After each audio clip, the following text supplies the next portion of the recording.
If you've quit more workouts than you've finished, this one's for you. Today, sitting with 10-time Ironman, father of 4, Chris Betcher, talking about faith, competition, and creating a tribe that makes quitting feel awkward.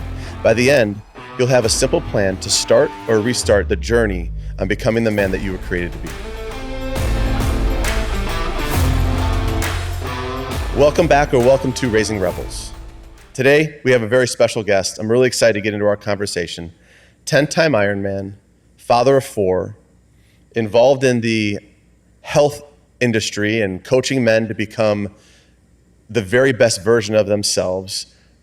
I love to welcome, and I'm excited to welcome Chris Betcher to the podcast. Chris, welcome to the podcast. Joel, thanks, brother. It's a pleasure to be here. I mean, amazing space, and going back to our last conversation a couple of years ago, it's such a pleasure to be back. One of my favorite conversations I've had over the last couple of years, so appreciate the time. No, the honor and the pleasure is ours. Thank you for coming down and coming in, and I'm really excited to get into this today because today we're going to talk a little bit about the Ironman. I mentioned before, you're a 10-time Ironman finisher.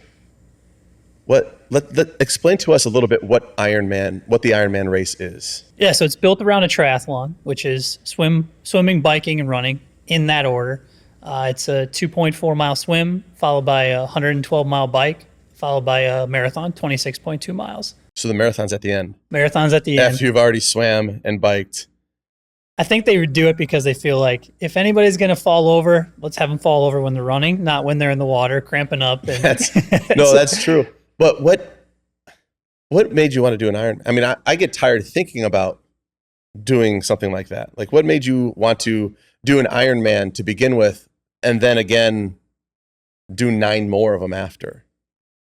Yeah, so I think initially it was a little bit of utter stupidity as a 22-year-old kid. Was running college track and field, and on a bit of a dare by a friend of mine who was like, we can do a half Ironman, and then that quickly spiraled into we can do a full Ironman all over the course of about an 8 or 9 month build. And I mean, we were living those glory days, and had a lot of time to ourselves before I started grad school and made the jump, and was fortunate that was fairly successful on my first one and made it out to the Ironman World Championships in Hawaii, and I was hooked after that. So it really became, and we can talk about this a little bit later, but a bit of who I was, an identity, and leaned into it for 5 or 6 years after that, very, very heavily, and then learned a lot, but ultimately realized like I'm here for a much bigger purpose than trying to cross finish lines. Right, and growing up, it's pretty safe to say that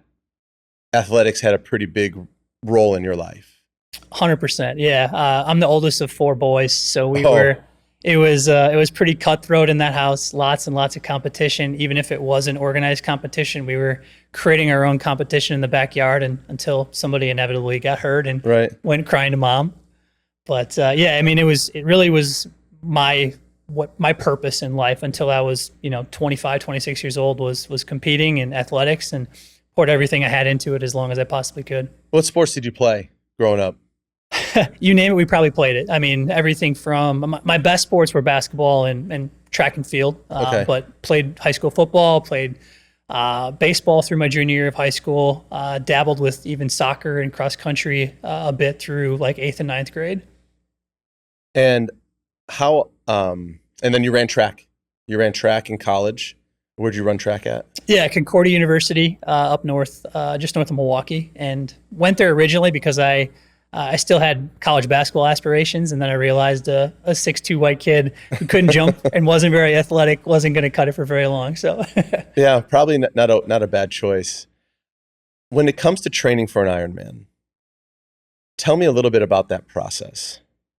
The challenges, the regimen, the discipline, those types of things. Yeah, I like to think of it as it was a part-time job. I was pouring 15 to 20 hours a week into it.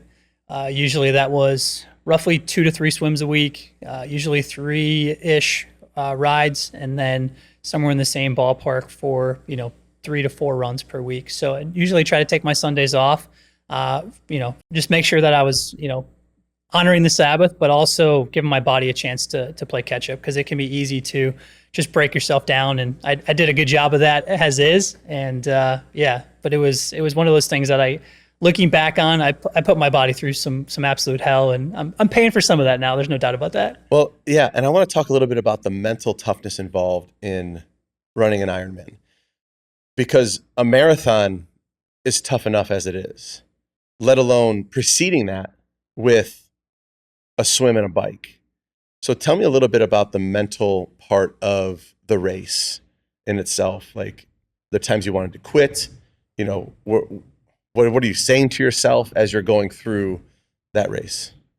Yeah, so I think this is where most people get it wrong, especially if I'm having this conversation with somebody who is just starting to think about the idea of an Ironman, or somebody off the street who's like, I can never do this. Is you're looking at it from 140.6 miles as a whole, when realistically you just have to break it up into chunks and realize that, you know, if I can get through my swim, and then I can get through the first 20 miles of the bike and the first 40 miles of the bike, and that's where your mind has to be. So I think it forces you to stay extremely present in the moment and focus on what you can handle at that time with your nutrition, your hydration, and not think about the big picture and all the hurdles that are still ahead of you. Yeah, it's very similar to what I hear about how Navy SEALs describe making it through Hell Week. You know, it's not trying to make it through the week, because if you look that far ahead, that's when guys quit. It's making it to the next meal is what I hear a lot of those guys say. Like, I was just trying to make it to breakfast. Then after breakfast, I was just trying to make it to lunch. And after lunch, I was just trying to make it to dinner. And it's just that cycle of staying present, giving yourself some short goals, attainable goals that are in the near future to help keep you going on that journey, whether it's an Ironman or Navy SEAL, or, you know, being a dad or being a husband. You know, so talk to me a little bit about the self-talk, like what's going through your mind as you're racing. Yeah, so I like to think of it as I had a checklist at all times. I was paying attention to my heart rate. I was paying attention to my breathing, because you can't go out there and burn all your matches in the first hour. You have to be able to make sure that you're taking your time with it and staying in specific ranges, so that, you know, you're not going to end up on a complete death march by the time you get to that marathon. And then just thinking about, what can I do right now to be successful? And most of the time I knew, okay, I want to consume this amount of calories during this hour. I want to consume this much fluid during this hour.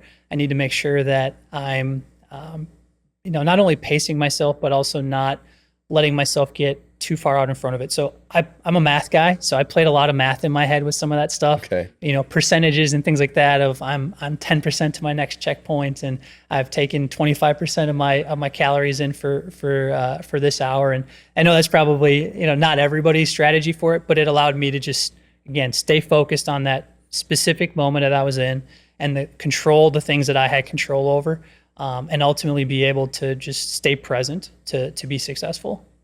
What percentage of the population run Ironman? Do you have any idea of what that number is? I think it's low. Yeah, it's like 1 or 2%, something like that. But the crazy part about it, going back to what I was saying earlier about how most people think they can't do it, is like 90 or 92% of the people that start the Ironman race finish it. So it just speaks to, when you're mentally committed to doing it and you put the time and energy into it, you can get to the finish line. The brain will allow you to get there once it believes it's possible. And I always say, like, you can physically drag your body to the finish line when the mind is in the game. And I think, like you said, it relates a lot to the buds training. So how does that training, that preparation, everything that you've gone through, what are some lessons that you've been able to take out, that you've been able to apply to your marriage or to you as a father? Yeah, I mean, I think in general, this is something that I look back on and I realize that it was way more impactful on my life than actually crossing those finish lines, is just the resilience that it built.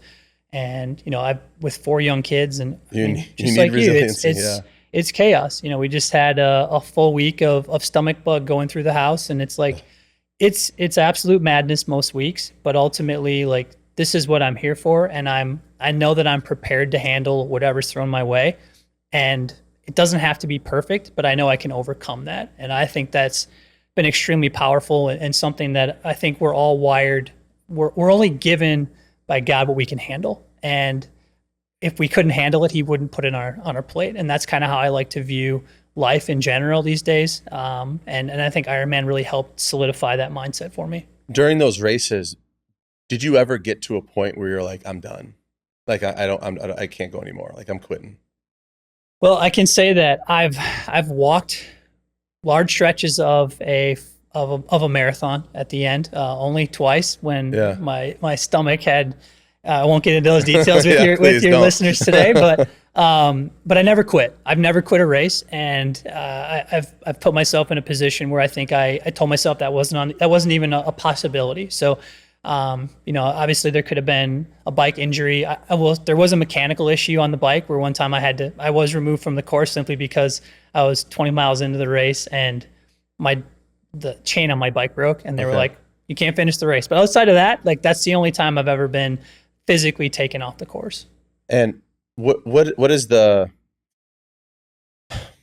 the script in your mind when your body wants to quit? Yeah. Right? When your body's just in pain, it's sore, it's tired. What's the script that you tell yourself in your mind to keep pushing forward? Yeah. I mean, one step at a time, one pedal stroke at a time, 1 mile at a time. That's all we have control over, is to just keep going forward, because when you stop and when you pause, that's when problems start to get worse. And that's what I've found with, hearing stories of other competitors, is when you physically stop moving is when the body, an object in rest wants to stay at rest. Right. And I think that's true for racing. I think that's true for life, is we always need to be moving forward, even if we don't necessarily believe or know if that's the right step. We just need to be taking consistent steps forward. I think that's such a valuable concept for men to have, both in their marriages and as fathers with their children, is to keep moving forward. I think when we stop, that's when things can get dangerous for us and with our families. When we stop connecting, when we stop pursuing, when we stop dating our wives, when we stop doing things, I think that's when you allow other things to take that place. And as I say on this podcast all the time, parenting and being a husband, being a spouse is not about being perfect. It's about being intentional and consistent. And if we can continue to move forward, being intentional and consistent with what we're doing, I think we give ourselves and our families the best shot at being the best it can be. That's it. I mean, intentional is probably my favorite word. Whether it's being a dad, being a husband, working on our health, is a small amount of intentionality every single day is going to continue to stack those wins. And that's going to allow us to build relationships, build health, and put ourselves in a position to be successful in all areas of life. So I think you nailed it right there. Well, and talking about health, why is it, you work with hundreds and thousands, like a couple thousand guys you and your brother have helped get back on track. What is it about health with men in their mid-20s, early 30s that kind of causes them to decline? Well, I mean, I think from a lifestyle perspective, we have a purpose for our bodies often early on in life with sports. I mean, I don't know what the percentage of men is now that participates in sports, but I know growing up for me, it was very, very high. And so you take men and you give them purpose between, 10 or 11 years old until they're, even in college, a lot of kids are participating in intramural sports and things like that. So, and all of a sudden, 22 years old, and you roll out of college, you get your first job, and now you park at a desk, and you had all this flexibility, free time to be able to focus on movement and getting in the gym and things along those lines. And now you have 40 hours of your week or more committed to just sitting on your butt, and you don't really know what you should be using your body for anymore. Sports are gone. You get married, it takes it to the next level. Maybe you're not necessarily in the dating market anymore.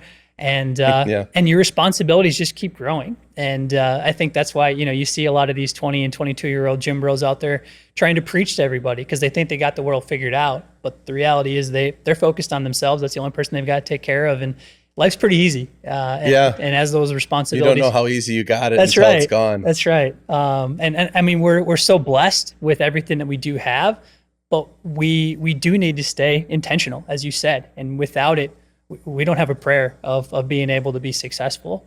But it comes down to just understanding that I think in general, we've been kind of misguided in terms of what it takes to be healthy and the amount of time that it takes to be healthy, when we really, need short blocks of time throughout our week to be thinking about our food, be thinking about our habits, and some kind of small exercise routine, and we can actually do everything that needs to be done, and actually probably do it better when we stay a little bit intentional with those things. So that's kind of what we're trying to help guys accomplish, is just simplifying health, helping them understand that you don't need to be dependent on a pharmaceutical to be successful. You don't have to be outsourcing your health to something else. You can take full responsibility for it, and it doesn't have to be as hard as you think. I think all that information is so important for men to understand, and we need to take control of our health and stay active and be intentional. When you were doing the Ironman and the mental toughness and the things that you learned from it, what are some of the things that you've taken from those experiences and you're trying to teach your kids now as far as mental toughness goes? We've been able to glean from those Ironman races that you've been able to pass to your kids. Yeah, I would say it starts with being willing to do hard things. I was thinking the same. It comes down to hard things first and foremost. And my daughter, she goes outside sometimes, and it could be 80 degrees out, and she's like, "Daddy, it's so hot," after like 2 minutes, and I'm like, "We're staying outside. Like, you're fine." Like, those are the little things that, we were so accustomed to just being active all the time, and not being afraid to test our bodies and try different things, and whether that's education wise. Having difficult conversations, that's one of those do hard things that we try to impress on them, is don't be afraid to bring something up to mom and dad. Don't be afraid to talk to a friend if you feel like they need to hear something from you, because it doesn't have to just be physical. I think in today's world, as isolated as we are, those conversations might be the hard thing that needs to be done, and like the top of the food chain that should be addressed immediately. To kind of open up the door to many other things. So I think, that's probably first and foremost, is to do hard things, and just being willing to fail is so critical. We shelter and we put our kids in a box, and we pretend like if they just follow society's path, they're going to continue to be put on the right track. And we can talk about this if you'd like, but I feel like, me personally, I followed the right track, and it didn't necessarily put me where I wanted to be. Right. And so I'm trying to just help my kids to understand that it's okay to fail. It's okay to push your limits, but also to do things that look a little bit different. And I know for me, I got called crazy all the time when I was racing Ironman, and people thought it was a poor waste of time and not a little crazy. Fair enough. But just like not being afraid to just do something different, even if that makes you look a little crazy once in a while, because we've kind of seen over the years that those people that come across a little crazy are being proven pretty right. Yeah, absolutely. We say on the show all the time, do hard things and fail forward. And I try to do things to put my kids in uncomfortable situations too, like just make them uncomfortable. So for example, we have an outside shower at the house, and sometimes I'll have, if we're outside and we're getting out of the pool or whatever, I'll have the boys just shower in their trunks over there, but they don't like it because it's hooked up to the hose water, and the hose water is cold. And so sometimes, most of the time, I just make them take the cold shower. It's not because I'm trying to punish them or be cruel. It's because I want them to learn to do things that are uncomfortable. I want to put them in situations where they have to feel uncomfortable. And the more we can get comfortable feeling uncomfortable, the easier it is for them to handle those harder things down the road. Is there anything that you do at home intentionally with your kids to kind of build in that do hard things, get uncomfortable type thing? Yeah, I mean, my kids are still, my oldest is 7. We're still kind of figuring out what that looks like with our family. A lot of it is just, one day a week at least, I try to work out in the garage so they can see what dad's doing. And a lot of times they try to participate with me. So, some of it's just physical, or, we try to make our games into something physical as well. Yeah. Like last night, they decided they thought it'd be fun to have a relay race, timing each other through the house. So little things like that. It sounds like a blast. Yeah. And I mean, it kind of wears them out before bedtime too. So it's kind of a win-win for mom and dad as well. But yeah, I think it just, in this world, I think it's just so easy to fall into the trap of comfort and cheap dopamine. And the more we can focus our families on doing something a little bit different, even if that, like you said, cold showers, or my son always likes to go outside and run around the grass and dig dirt and like Yeah. just get his hands dirty. We started a garden a couple years ago, which has been amazing. That's one of those small things that I would recommend anybody or everyone to do with a family in some small capacity, because it's been such a great opportunity for us to build memories, but also just like get our hands dirty together Yeah. and realize like this is okay. This is something that's like normal behavior, and it's something we did for generations. And somehow we've kind of disconnected from it. So it's been so cool to see them light up, picking tomatoes and pulling onions out of the ground and Yeah, stuff like that's that. great. So You mentioned, or you said something along the lines of cheap dopamine. Can you explain to me and to our listeners what you mean by that? yeah, so dopamine is basically the neurotransmitter that's released, and it makes us feel good. So imagine eating a bowl of ice cream, looking at a social media post, getting a few likes. Those are all going to give us dopamine hits. But you're also going to get dopamine hits from things like taking a run or doing pull-ups or going outside and getting the sun in your face. So just understanding that we're constantly getting dopamine hits, but if we can feed our brain quality dopamine hits, sunshine, as I mentioned, activity, relationships, conversation, giving your wife a kiss before you go to bed, that rewires our brain in a lot of ways, and it can kind of help us to break free from the societal cheap dopamine, which again, it's processed food, alcohol, pornography, scrolling, doom scrolling social media. Those are all going to hit those dopamine centers, but it's going to give us really quick hits and have us coming back for more. So just having, I try to do this intentionally myself, but also just helping my kids understand that, you can get enjoyment out of life without having to be glued to the television or Yeah, glued to the absolutely. phone. And that's one of those things where we try to not let our kids really touch a phone if we can get away with it. And they think we're crazy because they see friends and family on them. But ultimately, I don't think their brains are wired. I don't think our brains are wired to be looking at those things all day, much less 4, 5, 6-year-old. Yeah, no, I think that's something that parents need to be very aware of, is the impact that screens have on the wiring of their children's brains. There's a ton of research out there.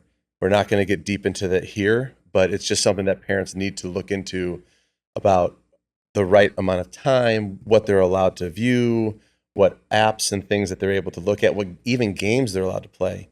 All these like Candy Crush games and all these big lights and lots of dopamine hits and bells and whistles and sounds and congratulations, like it's a lot, and it's just overloading those dopamine centers in the brain, and you can't really recreate that anywhere else but back to that game or back to that app. And so it's just something that dads listening, pay very close attention to that aspect of your child's life, no matter what age they're at. Like even high schoolers, like be careful what they're allowed to get on with social media and what they're allowed to view. I mean, think about just what happened a couple weeks ago with Charlie Kirk. I mean, there's a lot of kids on social media that were exposed to something very graphic. And that's one of the dangers and risks of giving those platforms to your kids at young ages, because you can't unsee that. Yeah, 100%. I mean, you think about our brains aren't designed to be seeing that kind of violence, and we reacted the way we did, and most of us had a lot of emotion that week. Now imagine it on a much younger brain, and Yeah. that doesn't even speak to, we don't have time to talk about this today, but just the light environment as well. I think the light environment that we're experiencing with blue light, and we're basically feeding ourselves negative light, and we're shutting ourselves off from all the positive light, the red light and things like that comes directly from the sun, that is extremely healing and sets up our mitochondria for better energy balance and the ability to use glucose effectively. Yeah. And yet we're doing the opposite by just like shelling ourselves all day long with blue light. So the light environment side of things is pretty wild as well. That sounds wild. I never even thought about that whole concept of the blue light, red light, almost countering the sun, and how we're indoors a lot. Yeah, I mean, Um, we're down here, southern Florida, and there's a reason, tropical fruits and things like that grow in this area. It's because the light environment is so conducive to it. You live here, you eat pineapples and mangoes and things along those lines. Your body's actually going to use it more effectively. Whereas, where I grew up in yeah, Wisconsin in the middle of Illinois, winter, yeah. if I was eating pineapples and mangoes in January in Green Bay, Wisconsin, my body's going to be like, what the heck is this? Like, it doesn't know how to use it effectively. So I think the light environment, the things that we're exposed to, when we're done naturally, it almost allows our body to use those foods to the best of our ability. So it's a really interesting Yeah. topic. Well, talking about foods and Ironman, there's a lot of discipline that comes with staying on the right track nutritionally and then physically. Talk a little bit about the discipline methods that you would use to stay on your training for the Ironman, because there's a lot of guys out there, myself included, that you can kind of get into a lull sometimes. Motivation is great, but it definitely won't outperform discipline. And so talk to us a little bit about what are some strategies that you use to stay disciplined in your training, and what are some disciplines that men can use to kind of stay focused and on their path to just physical wellness? Yeah, so I mean, obviously the Ironman stuff is extreme for most people, and I would 100% agree, and which is why I did it when I was without children. And I give guys credit that can pull it off when they do have kids, but for me, it was more of I had the time, I had the opportunity to be able to do it there. My training regimen was very strict. I worked out at the same times with basically my calendar was kind of built out for itself, so it was very very easy to stay on track. Now, carrying that over to someone, more in my position now, where it's like, I don't need to be perfect, but like you have some non-negotiables and what I would call like a don't miss twice mentality, where it's like, okay, kid was sick yesterday. No way I was getting a workout in. Just couldn't do it. Wasn't possible. Don't miss tomorrow. Like it doesn't, don't even give yourself the opportunity to make that a negotiable in your life. Just knock it out one way or the other. And that's where I think like home workouts can be so effective, because it allows you to be in a position where the garage is right there. And if you can create something very realistic, a 45 minute workout, maybe you're doing 2 sets of each exercise. Very worst case scenario, you do 1 set of everything. I don't care how busy you are. Everybody has 20 or 25 minutes they can do a workout in, everybody. And that allows it to be just more tangible and to be able to be productive and knock it out. Yeah, I saw someone talking about something similar to that a little while ago, talking about how like have your worst case scenario workout. And so some days it might just be 100 push-ups. Like that's all I can get today with the way my schedule is. But that's worst case. You can do 100 push-ups in 10 minutes. You can break it up into, sets of, 5 push-ups, 20 sets of 5. You can make it so it's doable, but have a worst case scenario so that you're doing a little bit of something every day. Maybe it's a 15, 20-minute walk, but worst case scenario, this is what I will do when I can't get on track with everything else. And then I love the don't miss twice mentality of, okay, I missed today, but it's not an option to miss tomorrow. I'm gonna make it happen. I guess at the end of the day, you're kind of in a position where you have to decide for yourself if this is important or not. And ultimately, we continue to put other things kind of towards the top when our health should be first and foremost, even if we have all these other responsibilities, because you can't pour from an empty cup. So if we can't take, 15, 20 minutes to be able to pour into ourselves, we're not going to be in a position to be at our best as fathers and as husbands. And I think that's where most men get it wrong. And we end up going 10, 15, 20 years kind of neglecting our health and then throwing our hands up saying, how the heck did I get here? Yeah. Yeah. Our health should be one of the most important things that we attend to as fathers, because we also set the example. Things are more often caught than taught in our families. And so when you're not disciplined, you're sending messages to your kids, whether you know it or not. And we want to make sure that we're continuing to send them the right messages that, no, your health is important. It needs to be prioritized. Dad does it. I mean, when mom and dad are both doing that together, it really has a huge impact on the kids. As we start to come to a close today, one of the questions that I had was, did your training for your Ironman races, did it deepen your faith at all? Was it also, as much as it was a physical journey, was it also a spiritual one as well? I think that was the most powerful thing I've gained from it. When you put yourself through those types of things, you can't help but feel some deep spiritual meaning in your life. And whether it's, going out on the bike for 100 miles, not thinking, the first time you ever be able to do that. There's times where just like all of a sudden you're going on a run or you're going on a ride and you just have this like overwhelming feeling of peace. And, I'm not a very emotional guy, but where all of a sudden you got like a tear or two that kind of roll into your eye and you're like, what's going on here? Yeah. And I can't help but think that like I experienced God on a very deep level a number of times, both in training and certainly, racing out on the course. Well, I want to thank you for coming today, sharing with us all those insights on how we can better ourselves physically as fathers, but how we can take those lessons that you learn. I call it cheap wisdom, right? Because I didn't have to go through the Ironman. You went through it, but I got to learn from your experience to make us better fathers and husbands. Before we go, where can our listeners find you? If they want more of you, more of what you have to say, I'll say before, if you guys aren't following him, follow him. Like, you put out some great stuff. So where can they find you? Yeah, Joel, first of all, I really appreciate, the time on here. It's been phenomenal to have this conversation. I'm over on X pretty actively at Chris Betcher 9.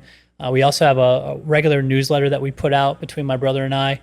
You can also kind of get a little bit of an overview on us and our backgrounds at brother2brotheryou.com. Awesome. Well, hey, go check it out. Definitely check them out on the socials. It's definitely worth a follow. I've gleaned a lot from your posting. I don't even know what they call them now. They just post, they're not tweets anymore. I think they still call them tweets. Do they? Okay. So on X, give them a follow. A lot of great stuff out there. I want to thank you guys for listening and tuning into us today. Like and subscribe. Share this podcast with other men. The mission of Raising Rebels is to make kingdom impact in our families. So keep growing, keep learning, and keep raising rebels. We're out.